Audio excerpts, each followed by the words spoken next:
Hello, and welcome to the Student Ministry Conversations podcast. This podcast is all about equipping, encouraging, and inspiring youth pastors weekly with topics that are brought to the table by youth pastors from all over the world. And now, here's your host for this week, Brent Aiken.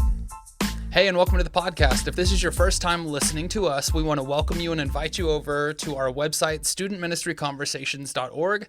From there, you can find all of our podcast episodes, our blog articles, show notes, anything and everything that we have is up there on our website, studentministryconversations.org. And so our goal with this podcast is that you are inspired, encouraged, and equipped to be a better student pastor for the church that you're serving in. And we really stand behind that. And the other half of this is we really feel that every youth pastor has a voice. And so we want to have you, the listener, on this show because we feel like we can learn from you just like you can learn from the other episodes that we've done. And so with that, we are excited to sit down with Ryan McDermott, who is a longtime youth pastor, but also now associate pastor-ish. Oh gosh, I don't even know anymore. Yeah, so why don't we just start with a little bit about you, Ryan? You can tell us where you are, what you do, all that fun stuff, and then we can go into the conversation. Yeah, that sounds good, man. Thank you for having me. So I've been at Christ Fellowship Church in South Florida for the last 15 years. And get to look after our kids, students, and young adults ministries primarily and do a little bit of teaching. So once a youth pastor, always a youth pastor. I'm at student ministry every Wednesday night somewhere. And, definitely a big part of what I do today. Yeah, that's awesome. And so you said 15 years. So is that your longevity in ministry, or how long have you been in youth ministry? Yeah, thanks. I served for another church for 5 years full time before coming to Christ Fellowship. So this year's marked 20, which has been kind of fun, and hopefully many more to come. That's awesome, man. That's awesome. And so one of the things with our conversation today, we were going to kind of jump into a little conversation about Generation Alpha, or Gen A, and just talk about the different stats that we have been seeing through different polls and different research and studies, including some studies that you have been a part of. And so with that, we just kind of wanted to talk through a couple different things about how we can reach out to this Generation Alpha that is very much already a part of our youth ministries, and will be a continued part of our youth ministries for a while. And so first off, just Ryan, what is Gen A? To I guess define the term, what is the age range? What are the kids doing? What are they looking at, kind of thing? What is Gen A? Well, so just in the last couple of months, actually, we entered into a new generation with the first of Gen Beta being born. But Gen Alpha kind of primarily categorized as any kids born from 2010 to date.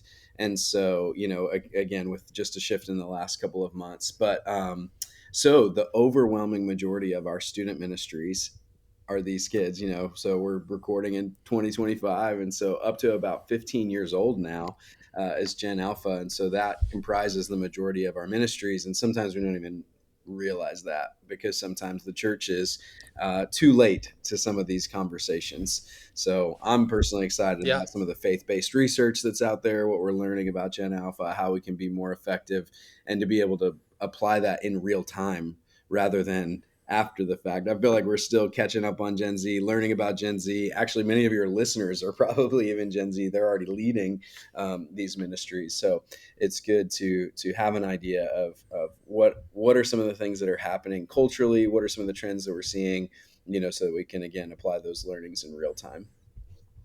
Yeah, definitely. And I think one of the things we have to do is kind of stay on top of that. But then we also, I think it's inevitable that we kind of always say, well, let's compare this to the previous generation. And I think it's Steven Strasberg that's been doing a lot of research on Generation Alpha. And he said one of the things with this, though, is Generation Alpha, he called it the green generation, because basically it was the generation that is completely and entirely born into technology. Yeah. And so there is no before technology time with this generation. That's right. And so with that, they're taking the older generation that was before technology and the generation Gen Z that was with technology, that kind of adopted it as it came out, and Yeah. then now it's a new complete entity of trying to understand Yeah. how these teenagers and how these students function. Yeah. And so there's a ton of research going into it, and like you said, there's a ton of faith-based organizations that are putting out great research, but this is kind of a mad dash for everybody. Yeah. This is, I mean, companies like Target and everybody else are also doing this research trying to figure out what's going on with these students, because nobody knows what to expect. Yeah, you're right So, on a couple fronts. I mean, one, like advertising in general is kind of always the first group to understand this, right? Because they're looking to make money. Education sometimes is a little later to the game, but usually there's some stuff there.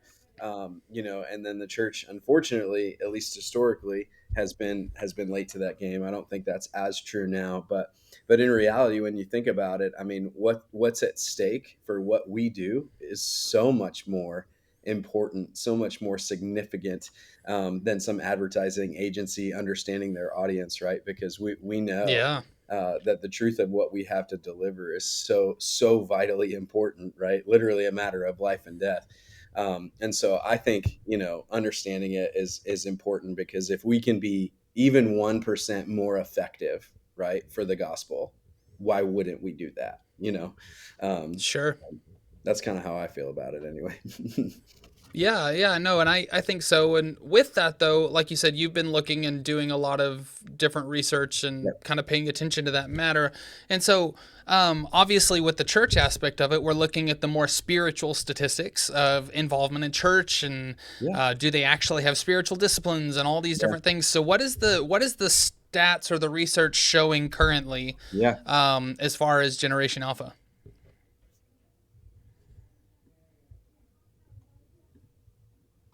Hello. You there? Yeah. All Are right. you, I hello? lost you for a second, but I'm going to pick up right where you left off. Uh, Yeah, so there's really kind of good news and bad news, and then we'll maybe just sort of interpret it together and see what we think. So one piece of good news is that studies are showing that actually a greater percentage of Gen Alpha kids believe in God than the previous generation. So 65% of Gen Z reporting that they believe in God, while that number is actually up to 82% with Generation Alpha. And so that feels like a win. We can talk about whether it is or isn't. But there's also, some bad news. So like church attendance, as an example, is at an all-time low. 57% of Gen Alpha, as opposed to 65% of Gen Z attending church 1 to 3 times in a year or less, right? So there's some downward trends when it comes to church attendance, some upward trends when it comes to belief in God.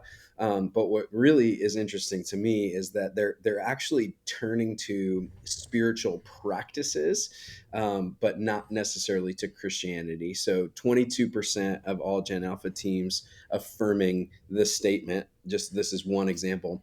I regularly participate in spiritual activities like manifesting, crystal healing, Ouija boards, saging, smudging, astrology, zodiac signs, tarot cards. So the one observation would be the next generation Alpha, this emerging generation, they're spiritual, but they're not turning to the church by and large. And so that's a challenge and an opportunity, I think. And so I'd love to hear what you think about that. Like when you hear those numbers, like some wins, some losses, some good, some bad. What do you think that means? Yeah, and I think this conversation has happened for a couple years now. And I think one of the main things that we've kind of been seeing with students, especially, is just this mindset of, I think more than any generation previously, they are really, really quick to see through fake, or really, really quick to see through unauthentic, or really, really quick to see through, for lack of a better word, bull. Hmm. And they really, really don't want to go follow someone that doesn't practice what they preach. Hmm. And I think a lot of times they find hypocrisy, and they find just these differing opinions and differing waypoints in churches. And I think a lot of that is, for the ones that are actually reaching out, I think that's keeping some of them out. Yeah. And then the other side is I think that they are less and less for lack of a better word, corporation. They're less and less corporate and more individual. Mhm. And I think that's something that our culture is really pushed, because everybody's trying to be their own unique self and all these different things. And it's hard to be your unique self and also be considered part of a body.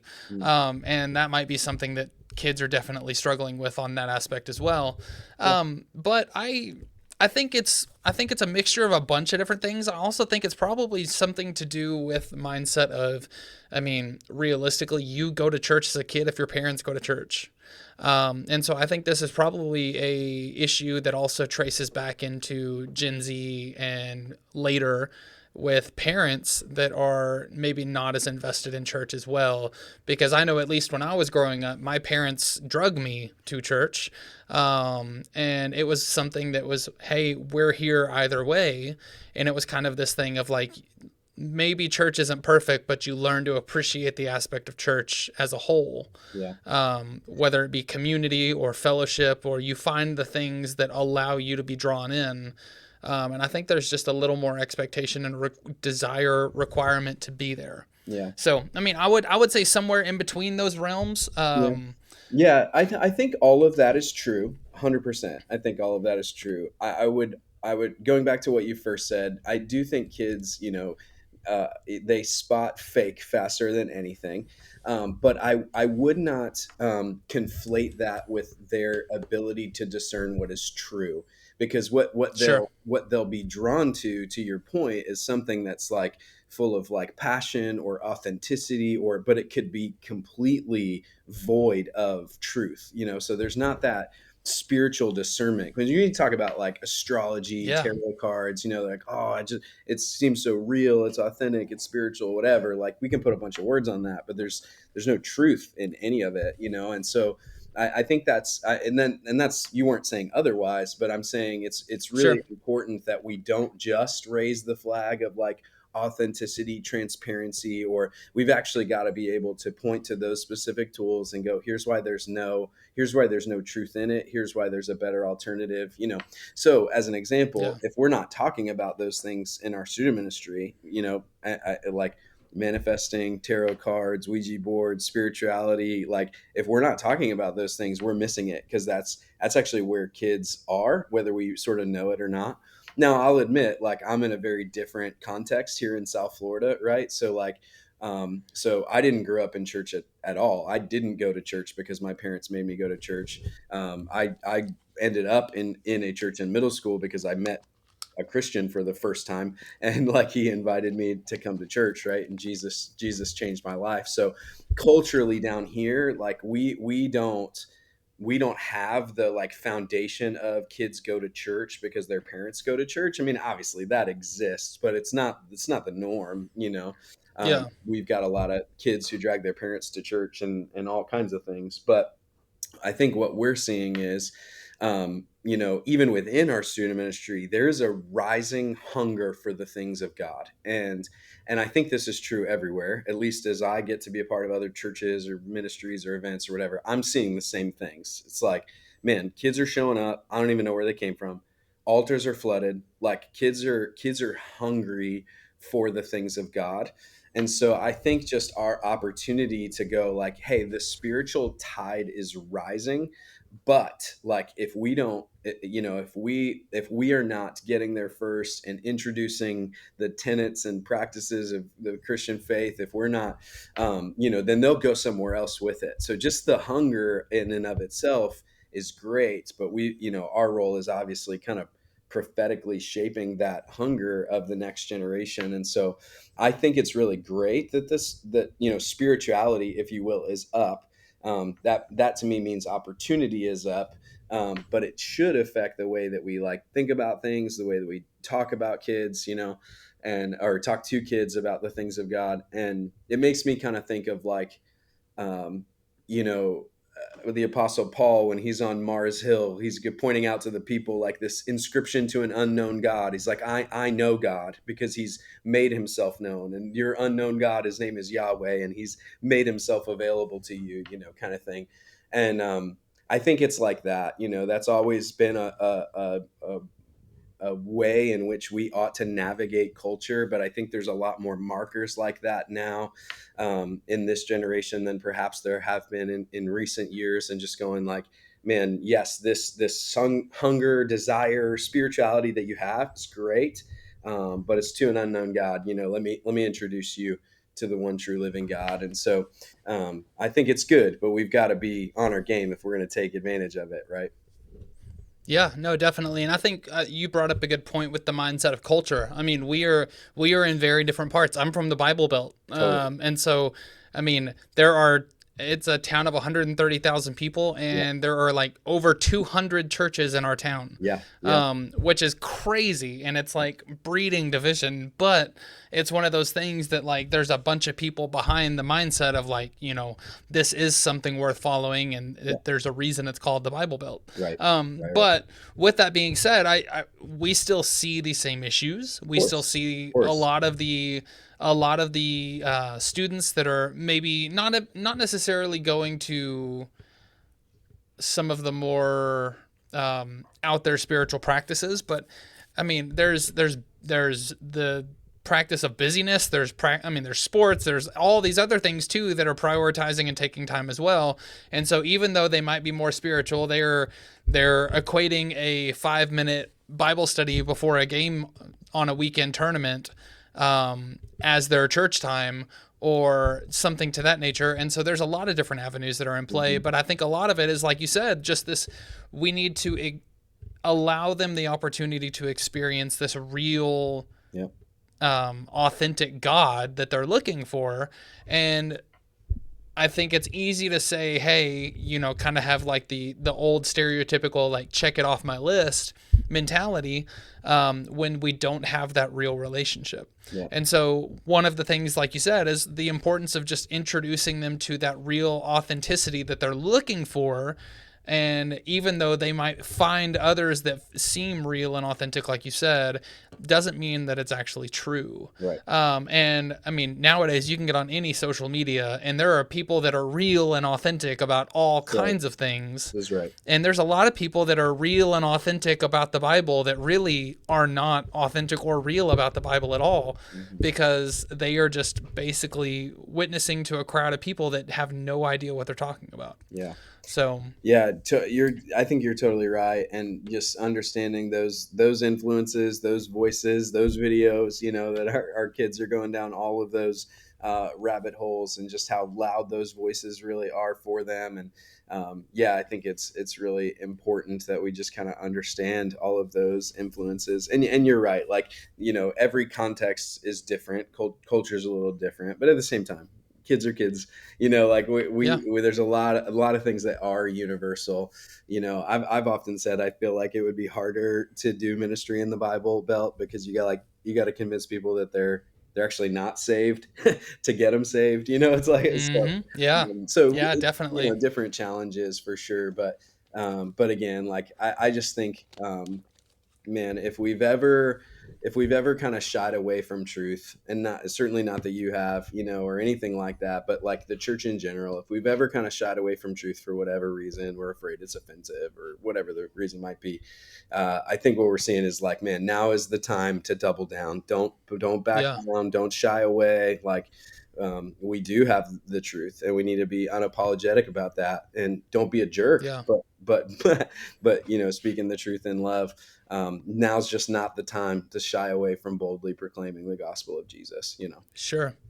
Yeah. And so obviously with this conversation, though, I mean, there's a huge aspect of any kid, and I mean, I understand that this kind of statistic is changing in some dynamics because I guess the normal household or the normal family unit has changed a lot over the past couple decades. But with that, I mean, obviously families and parents are still a huge dynamic of this. And so what is, as far as that goes, like, you sent me some of the stats also, and they were talking about how parents influence their action and their response. And so what were some of the stats as far as that goes? Because I think parents still have a very, very big dynamic. And I'm sure you've heard the expression, like, if you win the dad, of the household to Jesus, you win the family.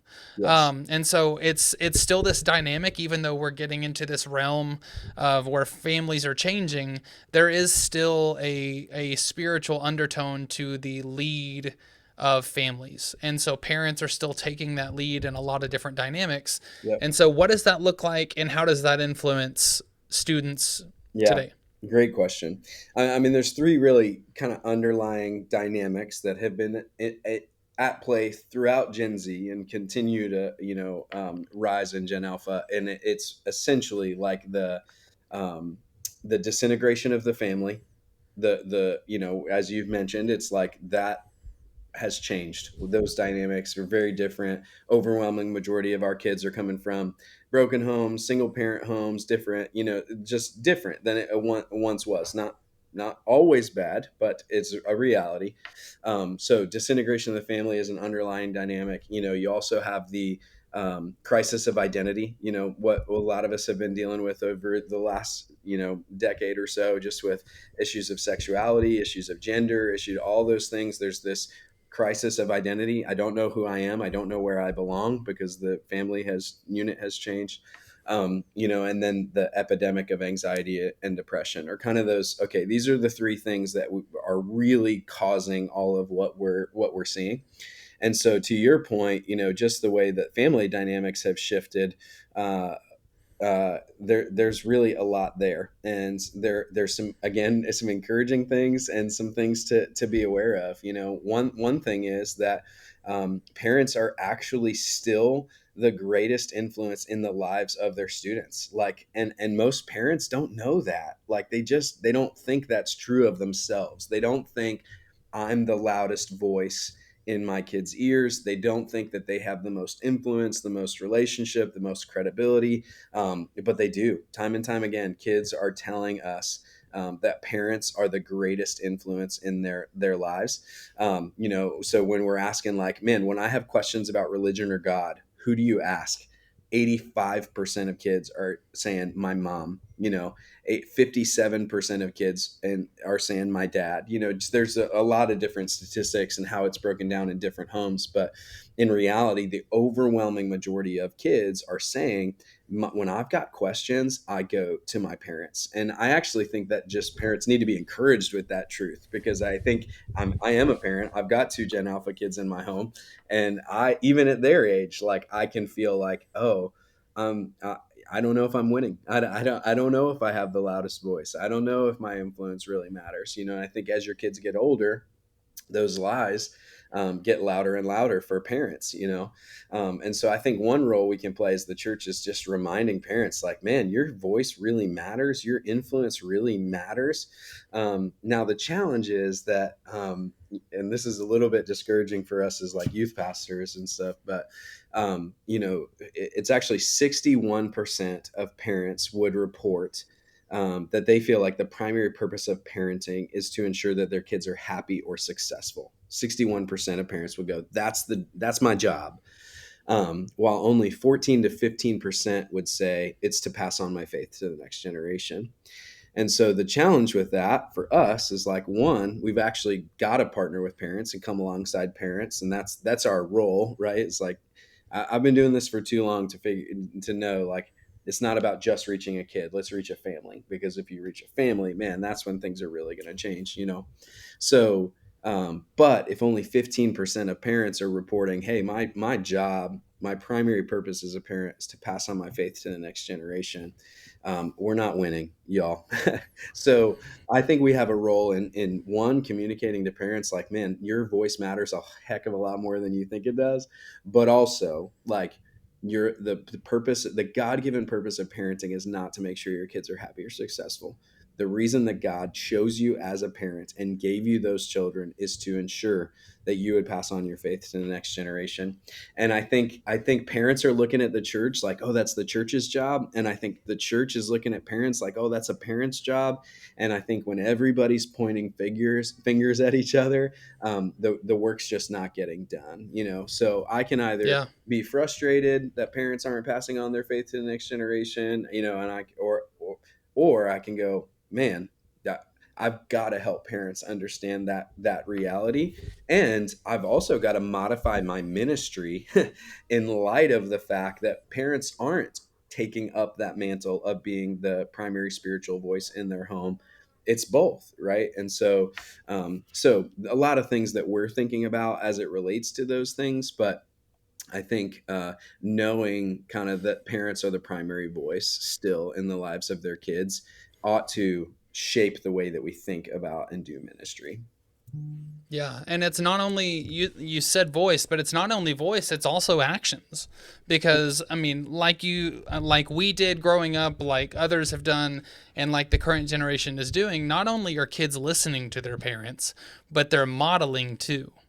And so I think there's a big dynamic of that as well. Is a lot of times when we see the students that are dedicated or have these spiritual disciplines built, a lot of times they're being enforced or encouraged at Oh, home, 1,000%. Yeah. whether it be hey, like I'm going to show you the importance of this and I want you to do it on your own, or hey, we're going to come together as a family and we're going to do this together. And I 100%. think there's an incredible mindset behind that. And your stats said that of Gen Alpha that said that they read the Bible on their own, 67% said their parents read with them, Yep. which is crazy. And that's awesome. Yep. But there's an obvious correlation there Yeah. that for the kids that are in the Word, their parents are doing it too. Yep. And it says 58% of them said that their parents, they see their parents reading their Bible regularly, which is also a big thing. Yep. And then praying is the same with that. So Yep. obviously with those, I mean, there's a huge dynamic there. And it just goes back to what you said is like, I don't think parents realize a Right. lot of times, me included, is just this mindset of, wow, we really do have a voice. And not only do we have a voice, we really, really do have a powerful impact when it comes to the mindset of our own kids. Yeah. And it's something that needs to be kind of shouted from the rooftops because there's a tremendous Yeah. importance to it. That's right. So you can't just like encourage your kids to grow spiritually. Like they need to see you setting the example of growth and discipline. So if you want your kid to be more involved, like get involved as a family. If you want your child more connected, like jump into a class or a group or something together, you know? So like I do believe that God has ordained the family to be the primary place environment of spiritual development of the next generation. But we also have to take into consider the state of the family, state of the generation. How are we going to alter like what we do in order to provide that environment for kids? I was reading this past week in like Second Kings chapter 4, and it's the story of the woman who comes to the prophet Elisha because her sons are about to be taken into slavery. Her husband has just died, and she cries out to Elisha, and she's like, my husband, he was with you, he was faithful, and now my creditor is coming to take my sons into slavery. Like, what are we going to do? And you probably remember the story, Elisha, right? He's like, I want you to go and collect jars and bring them into your home and go behind closed doors. And, just all you have is this little bit of oil, pour it out, right? And the Lord multiplies it, fills every jar that she collects. And I think we miss in that story sometimes, like at the end of the day, like God does this incredible miracle, right? Like go and pay your debtors, and then your sons, you can live on whatever's left over. Like not only does God meet the need, but he exceeds the need, gives them Yeah. more than they need. But at the end of the day, like actually what happened was like a really desperate mom called out to a man of God because the future of her sons was at stake. And when a parent and a prophet like join, and there's like this beautiful partnership, and ultimately like they work together to ensure the faith and the future of the next generation. And Yeah. man, I feel like there's some things that are fighting for our kids that are going to come to enslave them. There's some things that are trying to drag them away. Like culture is knocking down their door, right? The enemy is knocking at their door. And at the end of the day, like, man, if we've got some desperate parents and we've got some prophets, some men and women of God who are willing to come alongside that family, like I think we can fight together for the future of the next generation, ensuring faith and freedom. And so I think like we've just got to continue to embrace that partnership of like, it's not just parents, it's not just priests, it's not just, it's like, man, Yeah. when we work together, there really is something God ordained about that. And I Yeah. think, man, the more we can figure out how to do that together, and the more our churches are just focused on equipping and empowering parents and supporting parents Yeah. as they raise their kids in the things of God. None of us really know what we're doing. We're all trying to figure it out. But the more we embrace that partnership, I think the Lord really uses that. Yeah. And no, and I mean, it goes back to the kind of the time long expression of it takes a village. Yeah. Um, and with that, like, that's something that we very, very much say in ours is we have occasionally we'll have a parent that's like, oh, my kids changed so much. Thank you so much for your involvement and your influence in their lives. And it's like, you are the influence. We are thrilled that you allow us to be a part of it. That's right. You are the main voice. Yeah. And so if we can do anything to enhance your voice, please let us know. But your voice is the primary. Yeah. And so we always say thank you for allowing us the Yeah. opportunity to walk alongside Right. you in the discipleship of your children, That's right. because it is very, very much that mindset. But that kind of shifts our conversation, because obviously outside of us being parents, for the ones that are listening to this, and I think there's this mindset of, it's almost it almost at times can be a double-edged sword when you're a parent that's in ministry, because you're kind of on a double burner for that instance, because you not only are you having to model these things, but you're also having to teach these things. Yeah. And it's a little easier to fall into the hypocrisy zone, especially with your own kids. And so with this mindset, though, I think we need to be careful as parents. But from the youth pastor perspective, how do we come in and how do we step in, like you're saying, to influence and help encourage and equip parents to be that voice? Yeah, yeah, that's a great question. I think one would be just like we got to stop pretending like we're the experts. I think maybe I'm just preaching to me, but like I think for For too real. long we've kind of taken that role of like, man, we're the experts, we know better, and at the end of the day, like I think we have some things to offer, but man, we're not the experts on their kids. Like parents do know their kids, like intimately, right? They know, Mhm. and so I think that would be one thing. I think another opportunity that we have is to really just kind of connect um, parents into community. I think that's one of the things that we can really offer them is like parenting can be lonely. Like you don't have to feel like it's all on your own. You use the phrase like it takes a village, right? And I remember seeing this meme that was like, somebody told me parenting was a village. When are they going to show up? It's like we Yeah, right. we need help. We need each other. So I think the church has an opportunity to be committed to kind of connecting parents in community. And so even the things that you offer, whether it's workshops or newsletters or conferences or just thinking about that, like, man, we're going to help you connect in community. We're going to help you walk in your calling. We're going to help you understand what is the God-given purpose of parenting, and we're going to resource you in that way, right? But I think if we commit to help parents walk in their calling, help them discover community, and help them care for their kids, right? Just come alongside them, and I think we've set so many things up kind of in opposition to families as the church, and we didn't, nobody meant to, but we did. And so like, oh man, if you can't come to youth group on Wednesday, you must not be a Christian, whatever. It's like, actually I can probably handle that differently. I can probably, that probably doesn't mean that this family doesn't care about spiritual health. It's probably Yeah. something else. And so coming alongside a family like that to go like, hey, just you don't have to fit into our stuff. How can we come alongside you as a family? How can we help you win as a parent? And I've always just found those conversations to be really, really fruitful. And so I think a lot of times we just set things up. We expect people to come to us, right?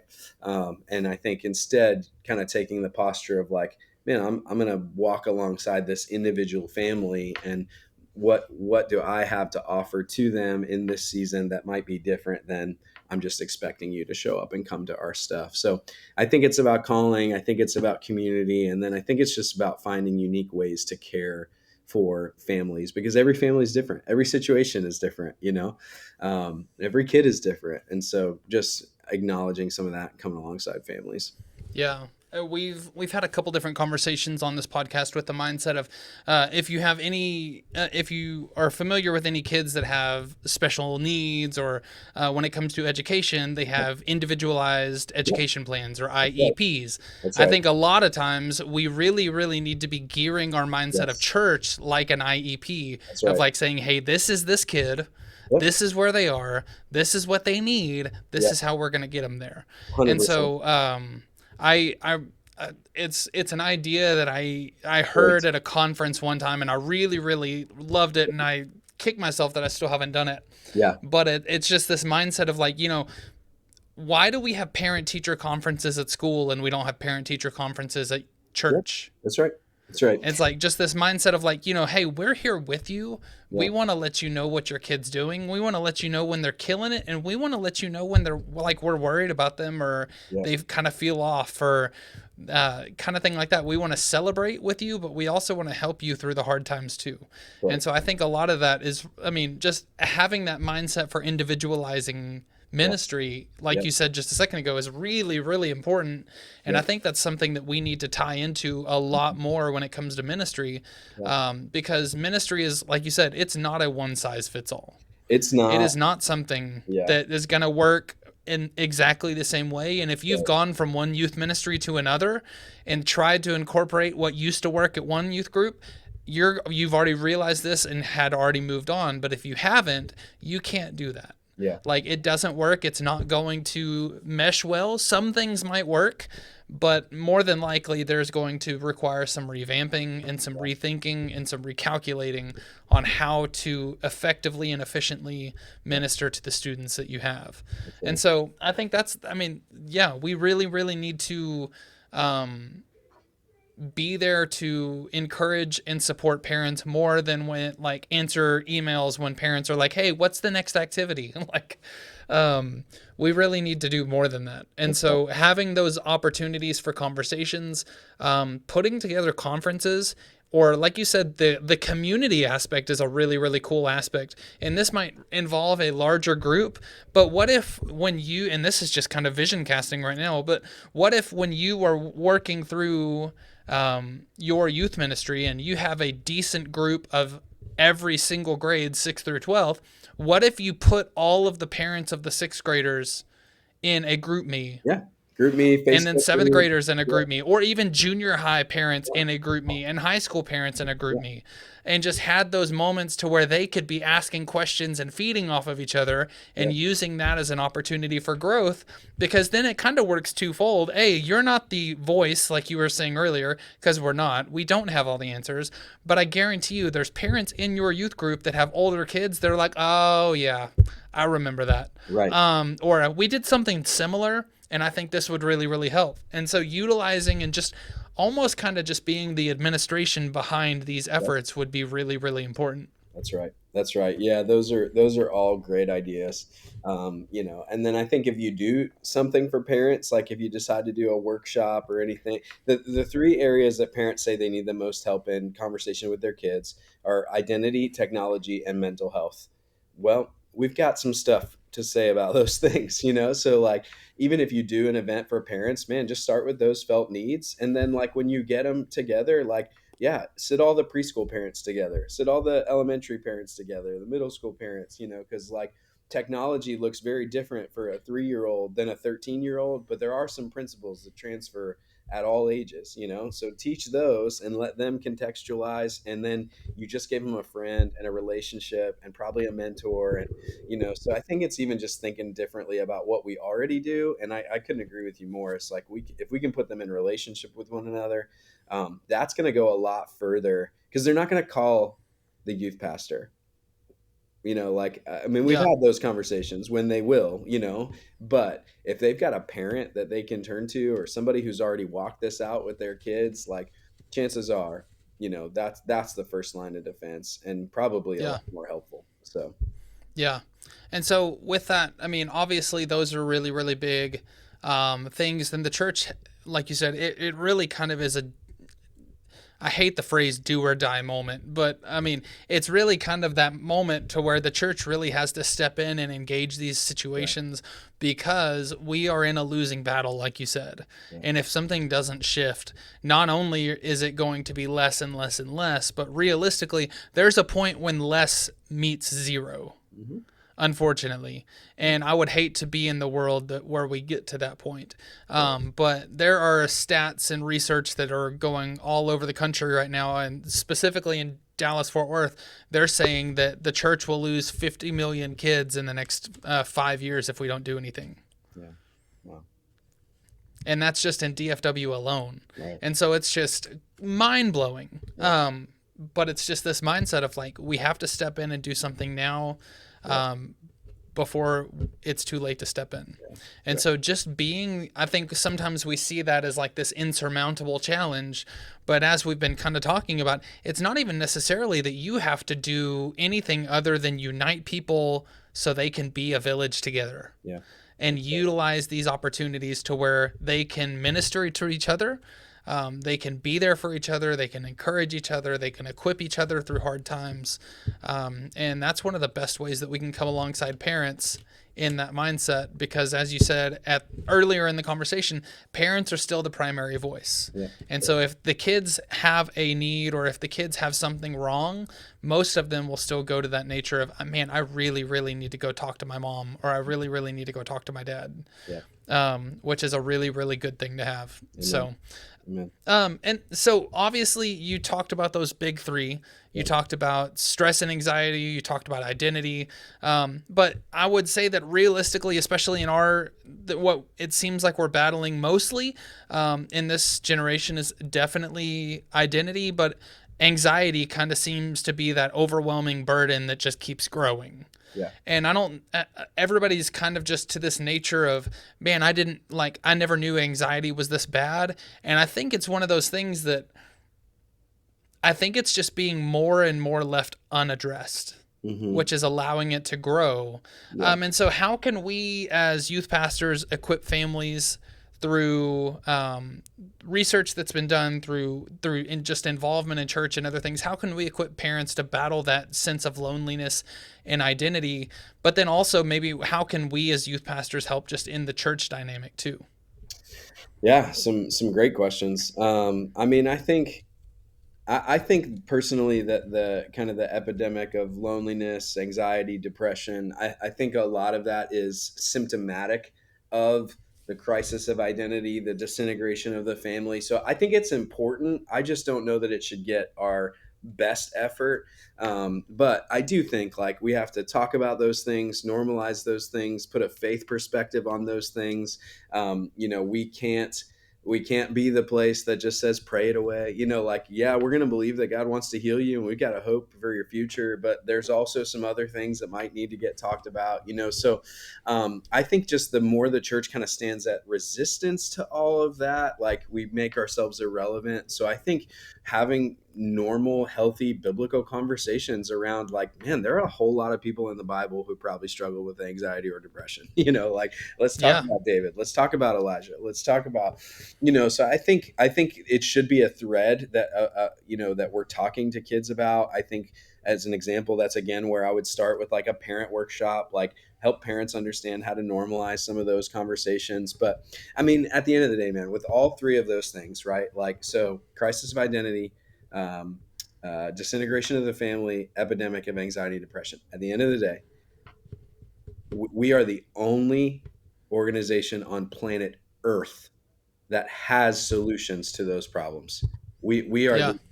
the only place that's going to tell you about the relationship that you can have with Jesus, who created you and formed you and fashioned you and put his stamp on you, and you have identity in him, right? So in Christ, you have an unshakable identity. You're not reliant on the world to tell you who you are. Like, oh, by the way, like, you belong here. This is the family of God that you've been adopted into. Like, this is a place where God has created spiritual moms and dads and brothers and sisters for you to find a place of belonging and community and fellowship.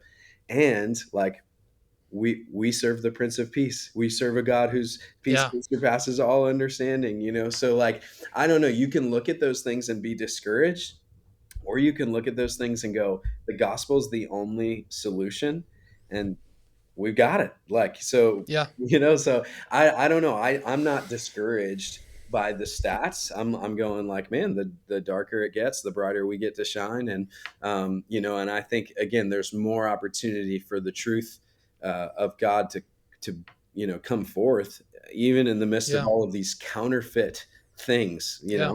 these fake religions and counterfeit spirituality. It's like, man, I think the opportunity for the truth to shine bright is better than ever before. So I think all those things are very, very real, and I think we need to empathize with kids and talk about it and normalize it. And Yeah. but at the end of the day, man, like we've got something to offer that most therapists aren't going to tell them about. They're Yeah. not going to find on their sports team. They're not going to join when they try to figure out who they are and become that unique individual that you talked about and put labels on themselves that God doesn't put on them.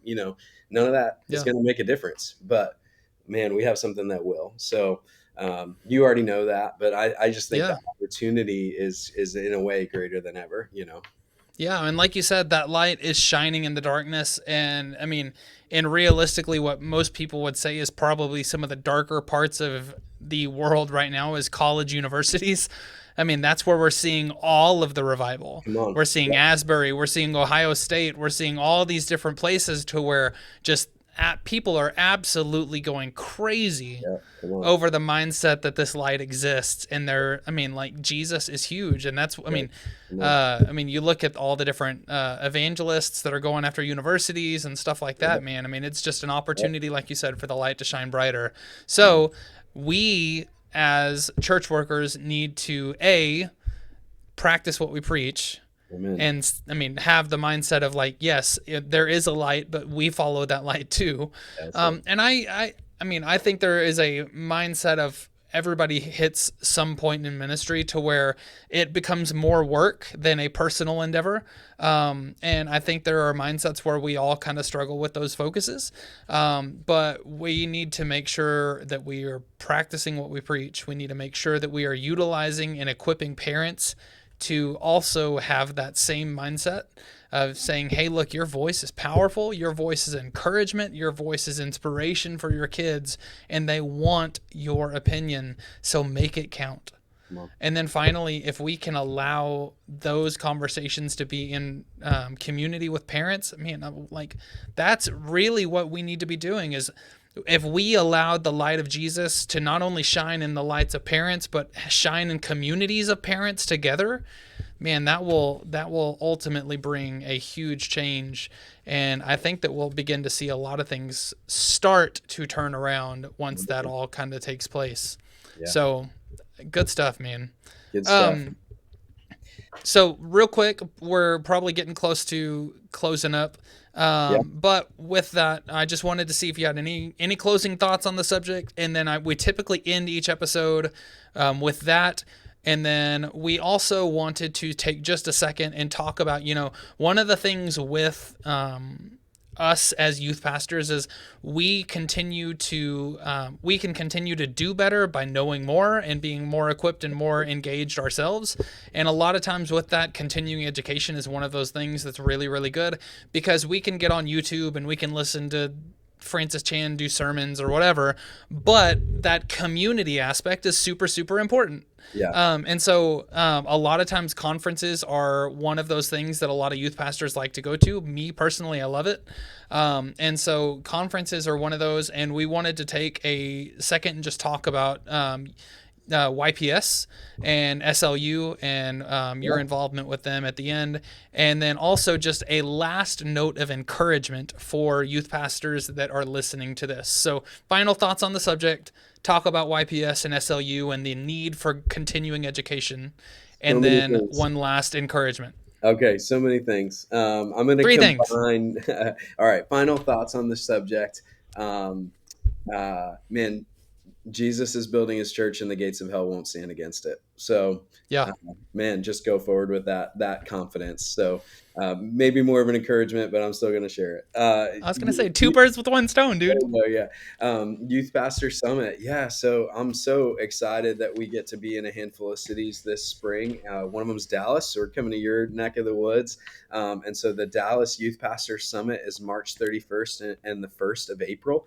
And it's basically a free event. I mean, there's a $15 registration fee, but it's 2 days of, world-class content for $15. So it's basically free. But my favorite part is what we just did. It's like, man, let's talk about what this actually means for our ministries, and let's work together and iron sharpen iron. And so we're going to have some great conversations around, like, who are we becoming? How should we think? What is influence? How do we leverage it? What's the story that God's telling in our ministries? And so we're going to have some great people. There's an incredible lineup for Dallas that if you went on the website, it's just slulead.com, you could see there. But just a couple examples. I mean, Ed Newton's going to be there, Derwin Gray, Jared Hall, the guys from Student Leadership University like Jeff Wallace. I'll be there. Would love to have you come join us. It's a great 2 days of learning. And even if you can only come for a day, come for a day. Like anything. It's just that in the importance of, yes, learning, but also just sharpening ourselves through conversation is so important.